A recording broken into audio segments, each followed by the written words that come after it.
তো দেখুন আমি যে ফটোটা ফটোশপে ওপেন করেছি এই ফটোকের মুখে দেখুন অনেকগুলো ব্রণ হয়ে আছে লাল লাল হয়ে, ভালোভাবে দেখতে পাচ্ছেন তো? আমি একটু জুম করে দিই। দেখুন এখানে হয়ে আছে, এখানে হয়ে আছে, যার কারণে ফটোটা দেখতে অতটা ভালো লাগছে না। তো আজকে আমি আপনাদেরকে এমন একটা অ্যামাজিং ট্রিক্স দেখাবো, সেই ট্রিক্সের মাধ্যমে এগুলোকে আপনি খুব সহজেই কিন্তু মুছে ফেলতে পারবেন, একবারে সমান হয়ে যাবে, মনে হবে যে এখানে ব্রণ ছিলই না। ঠিক আছে, তো কীভাবে এই কাজটা করবেন আমি আপনাকে দেখাচ্ছি, আপনি দেখতে থাকুন। প্রথমত ফটোটাকে জুম করে নেবেন যাতে আপনাদের সুবিধা হয়। ঠিক আছে, জুম করে নেবেন। জুম করার পরে এখানে টুলবারে চলে আসবেন। টুলবারে আসার পরে এই যে এখানে প্রথমকারের লাইনে একবারে নিচের দিকে আসবেন, দেখবেন একটা টুল আছে প্যাচ টুল বলে। এই টুলটা যদি এখানে শো না করে তাহলে মাউসের ডান দিকের সুইচে একবার ক্লিক করবেন। এখানে ক্লিক করার পরে দেখবেন এখানে দুটো টুল আছে, একটা হেলিং ব্রাশ টুল আর একটা হচ্ছে প্যাচ টুল। তো আপনি কি করবেন, এই প্যাচ টুলে একবার ক্লিক করে দেবেন। এখানে ক্লিক করার পরে এবার কিভাবে মুছবেন দেখুন, আমি আপনাকে দেখাচ্ছি। আপনি দেখুন, প্রথমত যেখানে ব্রণ হয়ে আছে ওই ব্রণটাকে আপনি গোল করে সিলেক্ট করে নেবেন। কিভাবে করবেন, এই প্যাচ টুলটাই সিলেক্ট করে দিলে এরকমভাবে একটা কার্সার চলে আসবে আপনার মাউস পয়েন্টারে। তো আপনি ভালোভাবে এইভাবে ড্র্যাগ করে ওই গোলটাকে ঘিরে সিলেক্ট করে নেবেন। ঠিক আছে, এইভাবে সিলেক্ট করে নেবেন। সিলেক্ট করার পরে যে অংশটা ভালো সেইখানে গিয়ে ওটা ছেড়ে দেবেন ড্র্যাগ করে। বুঝতে পেরেছেন? দেখুন আমি তো এটা সিলেক্ট করলাম। সিলেক্ট করার পরে এটাকে আমি যদি ড্র্যাগ করে এই ভালো অংশ ছেড়ে দিই, দেখুন অটোমেটিক কিন্তু ওটা চলে গেছে। ওইভাবেই আপনি প্রতিটা করবেন যেখানে যেখানে আছে। দেখুন আবারও আপনাকে দেখাচ্ছি।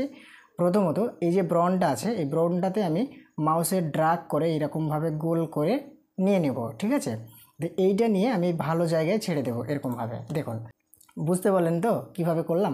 এই যে এখানে আছে দেখুন অনেকটা, এরকমভাবে প্রথমত সিলেক্ট করে নিলাম।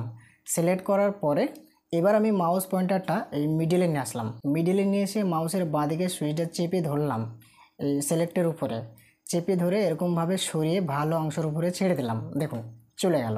তো এইভাবেই আপনি প্রতিটা ব্রণকে এইভাবে সরাতে পারবেন বা এটাকে মুছে দিতে পারবেন। দেখুন খুব সহজে কিন্তু এটা হয়ে যাচ্ছে। আপনি পুরো মুখটাতেই যতটুকু অংশগুলোতে এইভাবে ব্রণ আছে অংশগুলোতে নিয়ে যাবেন আর এইভাবে ছেড়ে দেবেন। দেখুন আমি করছি, আপনি দেখতে থাকুন।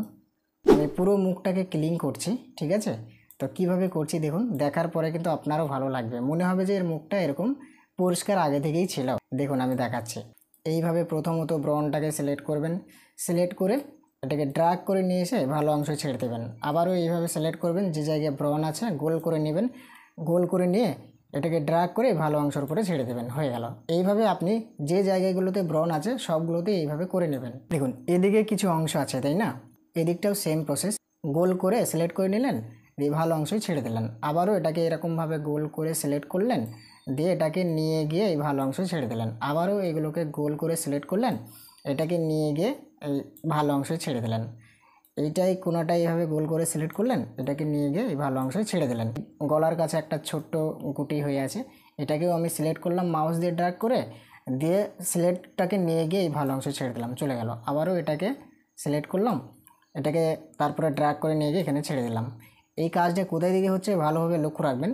এই যে এখানে টুল আছে, টুলটা যে প্যাচ টুল আছে না, দুটো টুল থাকবে এখানে, হেলিং ব্রাশ টুল আর প্যাচ টুল। তো আপনি প্যাচ টুল থেকে কিন্তু এই কাজটা খুব সহজেই করতে পারবেন। দারুণ একটা অ্যামাজিং টিপস তাই না ফটোশপের এটা? তো এইভাবেই কিন্তু আপনি যে কোনো ব্রণকে মুছে রাখতে পারবেন ফটোশপের মাধ্যমে। ভিডিওটা দেখার পরে যদি একটু উপকৃত হয়ে থাকেন অবশ্যই একটা লাইক দিয়ে জানাবেন। আর যদি আমার চ্যানেলে আপনি নতুন হয়ে থাকেন চ্যানেলটিকে অবশ্যই আপনি সাবস্ক্রাইব করে দেবেন।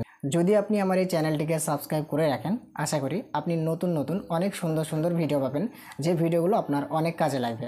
তো যার জন্য আমি আপনাকে রিকোয়েস্ট করব চ্যানেলটিকে সাবস্ক্রাইব করে রাখবেন। তো আজকের মতো এই পর্যন্ত, সবাই ভালো থাকবেন, নিজের খেয়াল রাখবেন। ধন্যবাদ।